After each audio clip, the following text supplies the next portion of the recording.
উশ্রী নদীর ঝর্ণা দেখতে যাব। দিনটা বড় বিশ্রী। শুনছো বজ্রের শব্দ? শ্রাবণ মাসের বাদলা, উশ্রীতে বান নেমেছে। জলের স্রোত বড় দুরন্ত, অবিশ্রান্ত ছুটে চলেছে। অনন্ত, এসো একসঙ্গে যাত্রা করা যাক। নমস্কার বন্ধুরা, ট্রাভেল উইথ বাপি ইউটিউব চ্যানেলে সকলকে স্বাগত জানাই। আবারও একটা নতুন ভিডিওতে, অনেক দিন পর আবার ভিডিও করছি।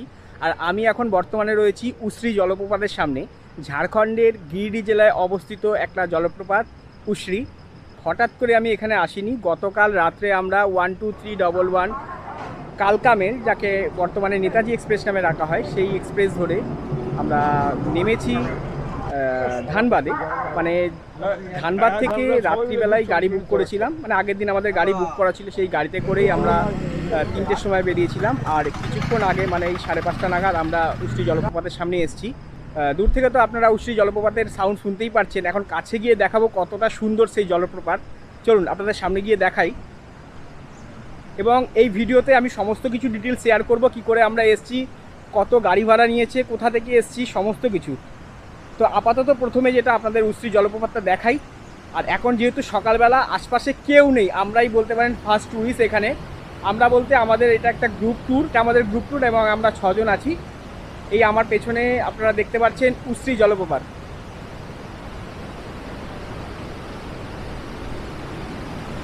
এই হচ্ছে একদম আর্লি মর্নিংয়ের ভিউ।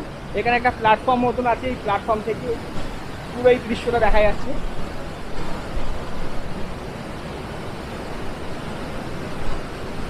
আর যেহেতু এটা বর্ষাকাল এন্ড, মানে যেহেতু সেপ্টেম্বরের আজকে 21 তারিখ, তাই বর্ষা আমাদের যেহেতু সেপ্টেম্বরের 15 তারিখ অবধি আমরা কাউন্টিং করি, তো সেটা তো শেষ হয়ে গেছে। কিন্তু তবুও এখানে যে বিভৎস জলরাশি, সেটা সামনে থেকে না দেখলে একদম বোঝা যায় না। আমি একটু পরে নিচে গিয়ে দেখাবো আপনাদের যে কতটা সুন্দর। এটা হচ্ছে ওপর দিক থেকে ভিউ। চলো নিচে যাওয়া যাক, নিচে গিয়ে আমরা এইটাকে উপভোগ করব। এই হচ্ছে সাইড দিয়ে একটা রাস্তা আছে নামার।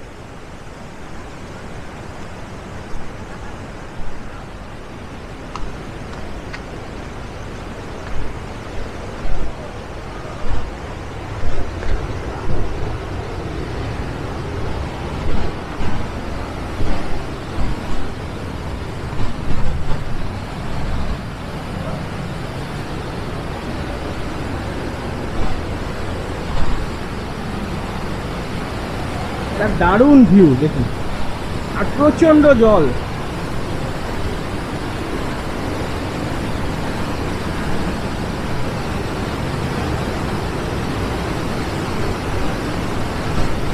এই হচ্ছে একদম সামনে থেকে ভিউ।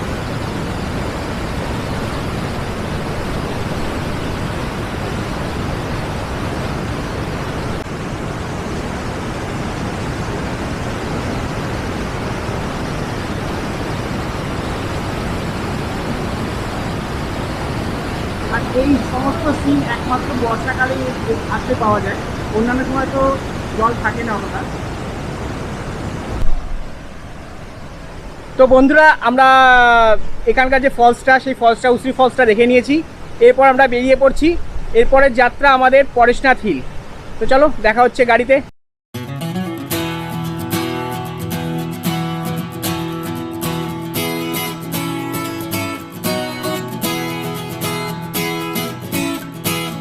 এর জন্য আমরা দাঁড়িয়েছি আমরা একটা জায়গায়, গিরিডি মাঝপথে কোনো একটা জায়গা।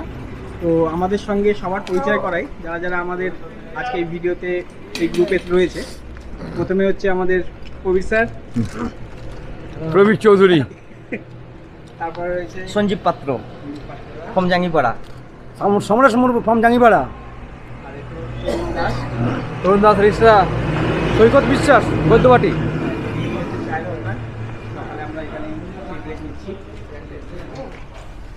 আর এখানের ওয়েদার কিন্তু খুব সুন্দর।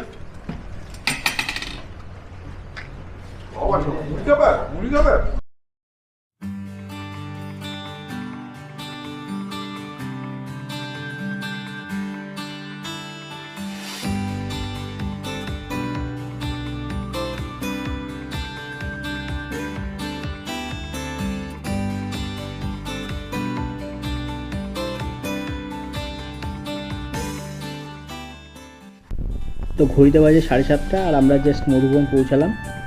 তো উশ্রী জলপ্রপাত থেকে এই মধুবন পর্যন্ত ডিস্টেন্স 41 কিলোমিটার মতন। সময় লাগে প্রায় 1 থেকে 1.5 ঘন্টা, কিন্তু আমাদের মাঝখানে তো অনেকক্ষণ আমরা ব্রেক নিয়েছিলাম, 2-3 জায়গায় দাঁড়িয়েছি, তার জন্য আমাদের সময় একটু বেশি লাগলো। তো এই মধুবনে ঢোকার পরেই দু সাইডে তোমরা প্রচুর অজস্র জৈন মন্দির দেখতে পাবে। এখানে থাকারও প্রচুর ধর্মশালাও রয়েছে। আর আমরা তো বিশেষ করে কয়েকটা হোটেল দেখেছিলাম, তো তার মধ্যে একটা হোটেলে থাকবো, আমাদের হোটেলের সাথে কথা হয়েছে। তারপর সেখানে ফ্রেশ হয়ে আমরা ট্রেকিংয়ের উদ্দেশ্যে বেরোবো। ততক্ষণ সঙ্গে থাকো আর দেখতে থাকো। উশ্রী জলপ্রপাত থেকে আমরা 7:30 নাগাদ মধুবন পৌঁছেছিলাম। তো তারপর আমরা একটা হোটেল নিই এবং হোটেল থেকে বেরিয়ে ব্রেকফাস্ট করে এখন বাজে ঘড়িতে 9টা, আমরা আমাদের যে ট্রেকিং সেটা স্টার্ট করছি। এই হচ্ছে তার আশেপাশের সিনারিও।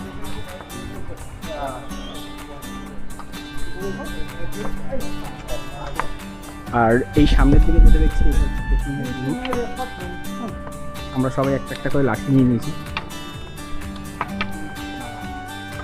তো এটা হচ্ছে ট্রেকিং পয়েন্ট, এখান থেকে স্টার্টিং হচ্ছে আমাদের ট্রেকিং।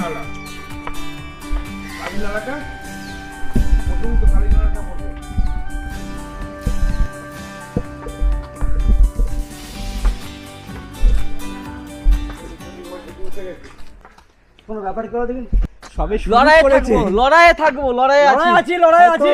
100 মিটার পর্যন্ত আসিনি, তাতে অবস্থা লড়াই আছি আমরা। আছে, লড়াই আছি আমরা, এখনো হেরে যাইনি। চড়াই কিন্তু বেশ। এই আরেকজনকে দেখো, আরেকজন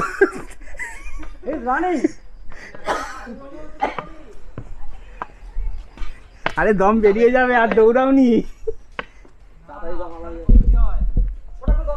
10 মিনিট গিয়ে টোটাল ট্রেক হচ্ছে 9 কিলোমিটারের, জানি না সঠিক কিনা তথ্য।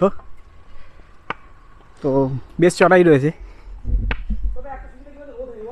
না, ভেতরটার পরিবেশটা অনেকটা ঠান্ডা। আবার এখানে বাইকেরও ব্যবস্থা আছে। লাস্ট পর্যন্ত কেউ যদি শেষ এগোতে না পর্যন্ত পারে, কিছু দূর পর্যন্ত বাইকেও যাওয়া যায়। বাইকে 400-500 করে চার্জেস নেয়।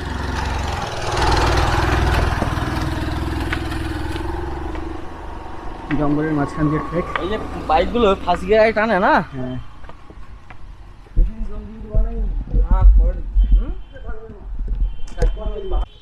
তো আমরা শর্টকাট নিয়েছি না একটা, ফার্স্টেই আমরা শর্টকাট নিয়েছি। আমরা শর্টকাট নিলাম এখানে।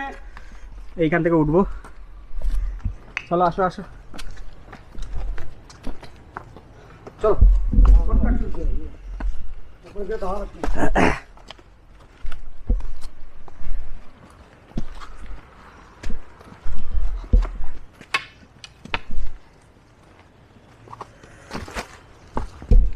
এখান থেকে উঠবো নাকি? এখানে উঠবো। না না, ওই যে ওই হ্যাঁ, আরে বন্ধ। এখানে এই ডলিরও ব্যবস্থা আছে।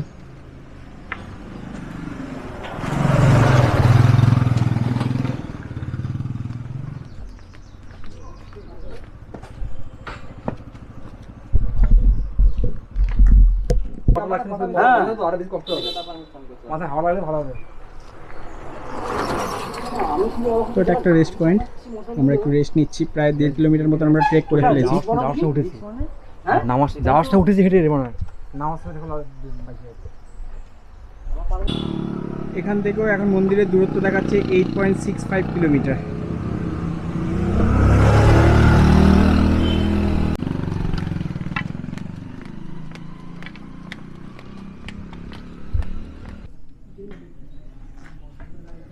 তো অনেকটা আমরা উঠে এসেছি, তারপরে একটা ছোট মন্দির পড়েছে। তো আমরা ভেতরে যাব না, কারণ আমাদের এখন ট্রেকিং পুরোটা কমপ্লিট হয়নি। খুব ভালো মন্দির, পুরো যতগুলো মন্দির দেখলাম প্রত্যেকটাই পাথর কেটে করা।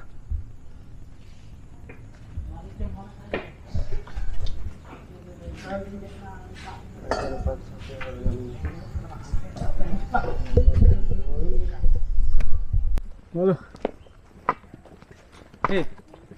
আমরা টোটাল 4টে শর্টকাট মেরেছি তো।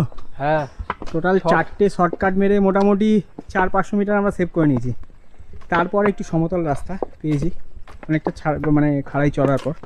এখানে নর্মাল সমতল। হ্যাঁ, 2.5 কিমি খাড়াই রাস্তা। হ্যাঁ, টানা মেরেছি আমরা, মারার পরে মোটামুটি শখে মেরে মারার পরে এখন আমরা একটু ফ্ল্যাট রাস্তা পেয়েছি, সমতল পেয়েছি, এখন একটু ইজিলি হাঁটছি মোটামুটি।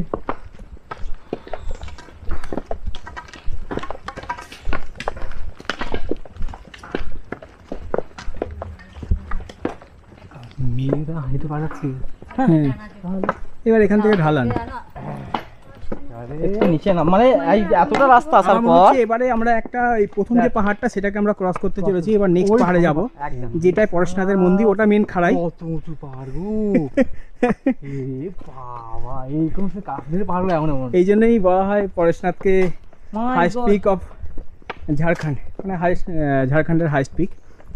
বাবা, ওই নেক্সট পাহাড়টা দেখা যাচ্ছে, ওই মন্দির। পাহাড়ের উপর পুরো মেঘ ভর্তি, আমরা ক্যামেরায় হয়তো ধরতে পারছি না। ওই পাহাড়টায় উঠলে অন্তত আমরা পুরো মেঘ ভর্তি আবহাওয়া পাবো। এখানে মোটামুটি ঠান্ডা আছে, কিন্তু যেহেতু হাঁটছি আমরা কন্টিনিউ, তাই আমরা প্রচণ্ড ঘেমে যাচ্ছি। কাশ্মীর পাহাড়গুলো পুরো এমনই, প্রত্যেকটা তো মেঘেদের সাথে আমরা খেলা করতে চলেছি নেক্সট পাহাড়ে আর কিছুক্ষণের মধ্যে। আর কিছুক্ষণের মধ্যেই। ততক্ষণ সঙ্গে থাকুন আর দেখতে থাকুন। প্রথম পাহাড় আমরা ক্রস করে গেছি, এবার এই হচ্ছে দেখা যাচ্ছে সেকেন্ড পাহাড়। এই পাহাড়ের মাথায় হচ্ছে পরেশনাথের মন্দির। তো দেখেই দূর থেকে ভালো লাগছে, কারণ পুরো ওপরটা মেঘলা হয়ে রয়েছে। আই থিঙ্ক ওখানে উঠলে দেখো। আরও মেঘ পাবো আমরা ভেতরের দিকে। তো এইটা হচ্ছে একটা এই পাহাড়ের শেষ পয়েন্ট। এখনও 6.95 কিলোমিটার বাকি।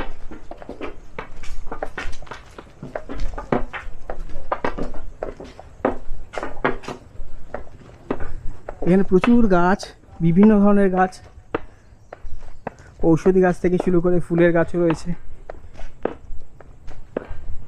ট্রেকটা যদি রেটিংয়ে বলতে যাও, ট্রেকটা খুব কঠিন নয়, আবার খুব সহজও নয়। প্রথম দিকে একটু চড়াই রয়েছে, এবার একটু ঢালান রয়েছে পাহাড়ে, কিন্তু এই পাহাড়ে প্রচণ্ড বাইকের উপদ্রব। আর কি জোরে জোরে গাড়ি চালায়, সরু রাস্তা,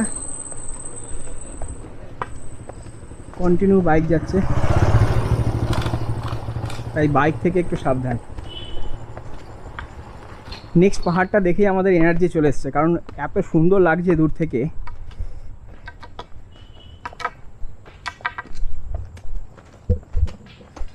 আমাদের আরও মেম্বাররা আসছে, আরও 3 জন মেম্বার পেছনে পড়ে গেছে, অনেক পেছনে তারা। খুব ভালো লাগছে, খুব ভালো লাগছে, একদম এনার্জি ফুল। খালি এনজয়, খালি এনজয়, খালি এনজয়। খালি এনজয়।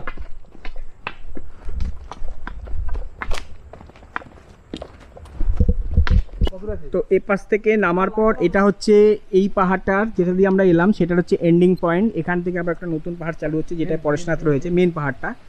তো এই দিকে গেলে দেখতে পাবো আমরা, সেটা হচ্ছে গন্ধর্ব নালা 0.7 কিলোমিটার, তারপর শীতল নালা 2.4 কিলোমিটার, আর পরেশনাথ মন্দির 6.55 কিলোমিটার। তো আমরা এখন এই রুটটাই ব্যবহার করব।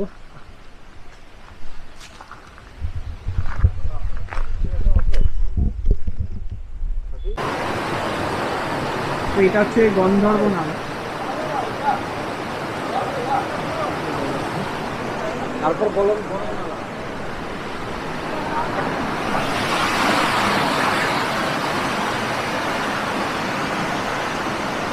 এখনো প্রায় 5 কিলোমিটার, 5.5 কিলোমিটার ট্রেক বাকি আছে। এরপর আবার চড়াই রয়েছে এখান থেকে সাইড দিয়ে।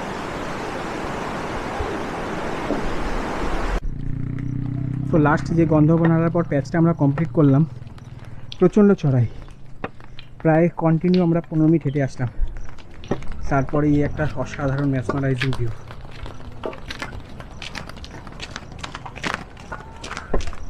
মানে এই প্যাচটা, এই পাহাড়টায় পুরো এখনও কোনো সমতলের চিহ্ন মাত্র নেই, পুরোটাই খাড়া চড়াই।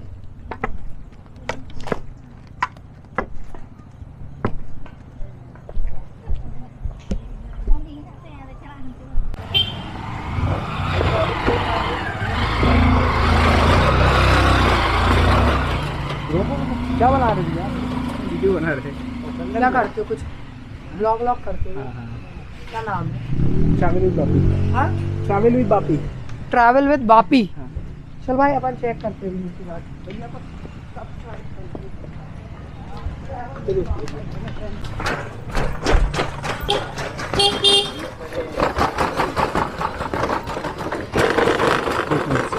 अच्छे से बनाइए। हाँ बना रही সাধারণ স্কিলেদের মানে এরকম সিরিয়াল রাস্তাতে কি সুন্দর বাইক নিয়ে উপর দিয়ে ওঠানামা করছে দেখুন স্ট্যান্ড দেখুন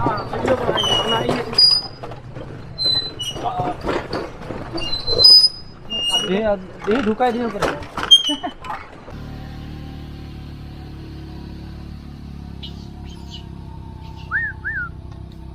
এখানে অনেক বাদর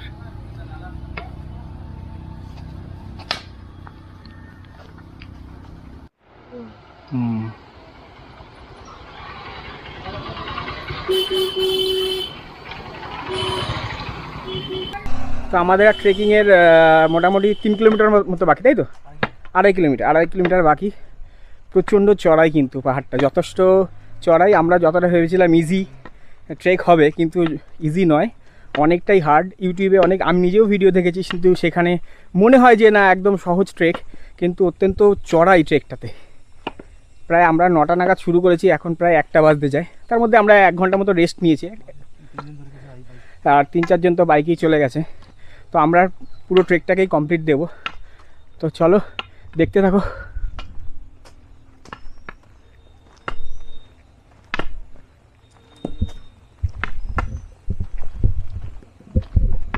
পুরো ঘন জঙ্গলের মধ্যে দিয়ে ট্রেক একদম তো অলমোস্ট আমরা একদম ওপরের টপে চলে এসেছি এরপর রাস্তা কিন্তু পুরো ফ্ল্যাট আর এই টপ থেকে দেখুন ভিউটা দেখা যাচ্ছে নিচের অসাধারণ ভিউ নিচের তো এখন জানি না বাইক আর কতদূর যায় তো আমরা তবু হাঁটছি এখন আমাদের ওই কর্নারে যেতে হবে কর্নারে মন্দির মেন এইভাবে ঘুরে ঘুরে ঘুরে পাহাড় চড়তে ওই কর্নারে যেতে হবে আমাদের আর 2 কিলোমিটার মতন রাস্তা বাকি আছে 2-2.5 কিলোমিটার রাস্তা 2 কিলোমিটার মতন তখন তো আমি 2.5 কিলোমিটার বলেছিলাম তখন এখন 2 কিলোমিটার মতন হবে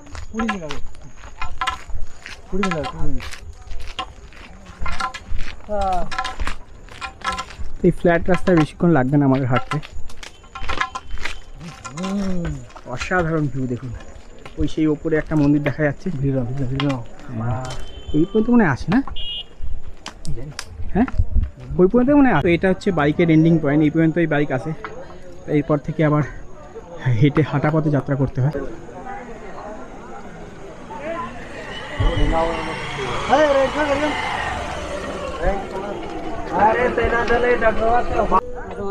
তো অলমোস্ট আমরা একদম টপে চলে এসেছি এখান থেকে ভিউটা জাস্ট অসাধারণ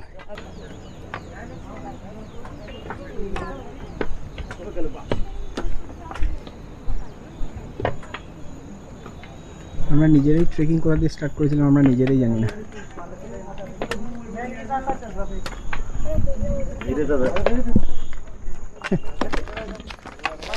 এখন আমাদের রাস্তা উঠতে হবে कमरे में उतर रहे अब तो सब उतर रहे चढ़ना नहीं उतरना है पहाड़ चढ़ना नहीं पहाड़ उतरना है तो नीचे जा रहे बेटा सब नीचे जा रहे हाँ बेटा তো অলমোস্ট আমরা চলে এসেছি একদম মন্দিরের কাছাকাছি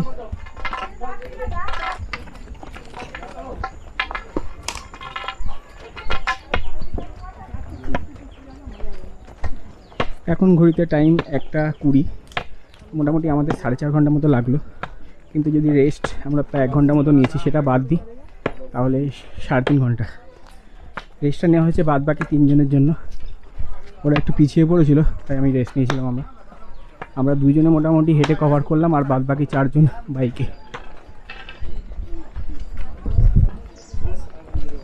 ওটা হচ্ছে পরেশনাথের মন্দির তো আমরা প্রায় 4.5 ঘন্টা ট্রেক করে আমরা উপরে চলে এসেছি তো এখন মন্দিরের দিকে যাব আমরা সবাই মিলে গ্রুপ আমাদের চলে এসেছে গ্রুপের লোক হ্যালো হ্যালো চলে এসেছি চলো এবার আমরা মন্দিরে উঠছি আমরা এক্সপেরিয়েন্স কেমন বাইকের বলো এক্সপেরিয়েন্সটা আমি জানতে চাই বাইকের এক্সপেরিয়েন্স কেমন রুদ্ধশ্বাস এক্সপেরিয়েন্স যে কোনো সময় ভাবছি এই বুঝি শেষ তো চলো আমরা এখন উপর দিকে যাই এটা হচ্ছে হ্যালো আমাদের বলছে দাদা 200 রুপিয়া আমি হ্যাঁ এই চলে এলাম আবার চলে এসছো না? দেখা যাচ্ছে এই তো নিচে শুধু ধোঁয়া আর ধোঁয়া উপর দিয়ে ধোঁয়া দেখলে ধোঁয়া কোথায় গেল নিচ থেকে ধোঁয়া দেখা গেছিল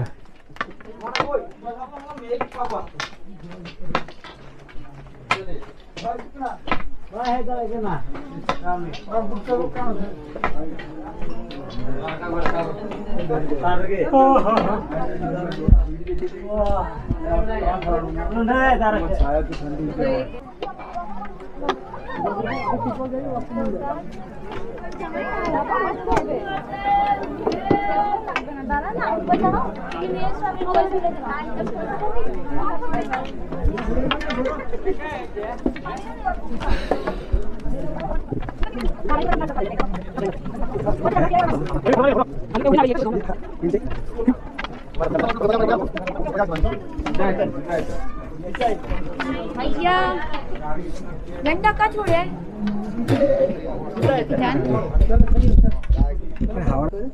এটা হচ্ছে পরেশনাথ পাহাড়ের ওপর দিক থেকে ভিউ।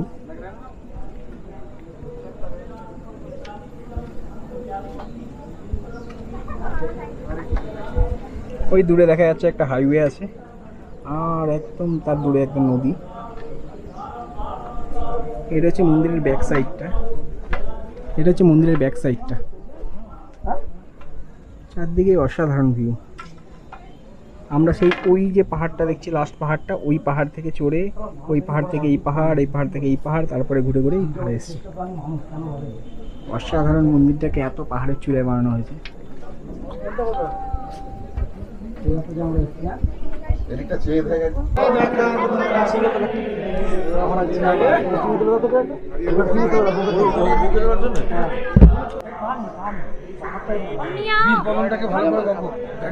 मम्मी আসবে তো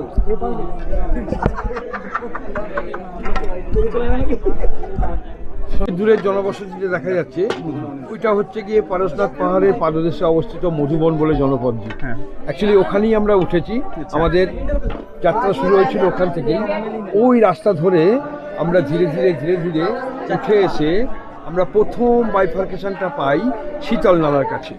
শীতল নালা থেকে যে রাস্তাটা সোজা চলে গেছে, সেই রাস্তাটা গিয়ে শেষ হয়েছে পরেশনাথ পাহাড়ের ইস্ট মোস্ট পার্ট, যেটাকে আমরা চন্দ্রপ্রভু টঙ্ক বলে থাকি। সেটা ওই পাহাড়টার ওপরে, ওই পাহাড়টার ওপরে ওই যে চন্দ্রপ্রভু টঙ্ক আমরা দেখতে পাচ্ছি, একদম একটা পড়ে আছে চন্দ্রপ্রভু টঙ্ক ওই পাহাড়টার ওপরে। ঠিক আছে, এটাকে আমরা পরেশনাথ হিলের ইস্ট মোস্ট পয়েন্ট বলে থাকি। ওখান থেকে রাস্তাটা ব্যাক করে এলো গৌতম স্বামী টং। আচ্ছা, মানে ওই যে ওইখানে যে একটা পড়ে আছে ওইটা চন্দ্রপ্রভু টং। ওখান থেকে এসে এলো গৌতম স্বামী টং, নয় টং। ঠিক আছে, গৌতম স্বামী টং থেকে সোজা উপরে চলে গেছে, যেটা সেটাকে আমরা বলি অভিনন্দন স্বামী টং। আর যেটা এইদিকে চলে এসছে এটাকে আমরা বলি জল মন্দির। এই জল মন্দির থেকে আবার ফেরার পথে আমরা গৌতম স্বামী টংকে আসবো, যেটা এইখানে সামনে দেখা যাচ্ছে, এবং সেইখান থেকে এই রাস্তাটা দিয়ে আমরা চলে আসবো এই পরেশনাথ মন্দিরে। পরেশনাথ মন্দির থেকে একটা শর্টকাট রাস্তা এই দিক দিয়ে চলে গেছে সরাসরি শীতল নালায়। আচ্ছা, এই পাহাড়ে জৈনদের যে 24 জন তীর্থঙ্কর রয়েছে, তাদের প্রত্যেকের স্মরণেই একটি করে মন্দির রয়েছে।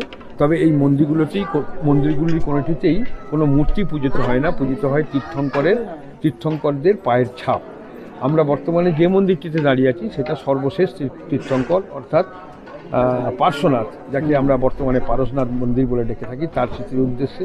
এবং বাকি 23 জন তীর্থঙ্করেরও মন্দির এই পাহাড়ে রয়েছে, কিন্তু সেগুলি কূট রূপে রয়েছে। প্রত্যেকটাকে আমরা কূট বলে থাকি। ঠিক আছে, এই কূটগুলির প্রত্যেকটিতেই তীর্থঙ্করদের পায়ের ছাপ পূজিত হয়। এবং এখানে আমরা জৈন ধর্মের যে দুটি প্রধান সম্প্রদায়ের কথা জানি, অর্থাৎ দিগম্বর এবং শ্বেতাম্বর, এইগুলি সবই শ্বেতাম্বর জৈনদের তীর্থস্থান রূপে পরিগণিত। এবং এখানে যেসব জৈন তীর্থযাত্রীরা আসেন প্রত্যেকেই শ্বেত বস্ত্র পরিহিত অবস্থায় থাকেন, এবং এরকম প্রচুর তীর্থযাত্রী আমরা দেখেছি যারা খালি পায়ে এই পাহাড় পরিক্রমণ করছেন এবং প্রতিটি কূট এবং মন্দিরকে স্পর্শ করছেন। তো এইটা ছিল এক্সপ্লেনেশন আমাদের পরেশনাথ পাহাড় ট্রেকের। তো এরপর আমরা আর এখানে ভিডিও করব না, কারণ এরপরের ট্রেকটা আমরা সরাসরি মধুবনে নেমে যাব। তারপরে ওখানে গিয়ে আজকে লাঞ্চ তো হয়তো হবে না, লাঞ্চের টাইম অলরেডি ওভার হয়ে গেছে। আমাদের পৌঁছতে মোটামুটি আরও 2-3 ঘন্টা অ্যাড করে নিন। এখন কটা বাজে? এখন বাজে তোমার এখন বাজে 2:06। এখন 2:06, মোটামুটি 4টে 4:30 আমাদের সময় লাগবে মানে পৌঁছতে। তারপরে নেমে ফ্রেশ হয়ে আমরা আমাদের লাঞ্চটা করে তারপরে আমাদের বিকেলে যা প্রোগ্রাম আছে সেগুলো দেখাবো। ততক্ষণ সঙ্গে থাকুন আর দেখতে থাকুন। তোপ চাচি ভাতিন্দা ও হতে হয়ে দেখতে দাঁড়িয়ে যেত। তো এইটা ছিল আমাদের রুম, 3 বেডের রুম। এখানেও 3টে বেড আছে, কিন্তু এটা 2জন শুতে পারবে, এটা তো 2জন, এটা 1জন, এটা 5জন শুতে পারবে। কিন্তু আমরা 6জন ছিলাম, 2খানা রুম নিয়েছিলাম। মোটামুটি থাকার মতো, মানে খুব একটা এলাহি বলবো না, কারণ যেহেতু আমরা 6জনই পুরুষ মানুষ ছিলাম, কোনো ফ্যামিলি ম্যাটার ছিল না, তাই আমরা খুব একটা আহামরি কিছু নিইনি। আমাদের থাকার মতো আজকে রাতটা কাটানো, পায়খানা বাথরুম খুব একটা খারাপ না, এই থাকার মতন। এই একটা রুম, আর একটা রুম দেখাচ্ছি।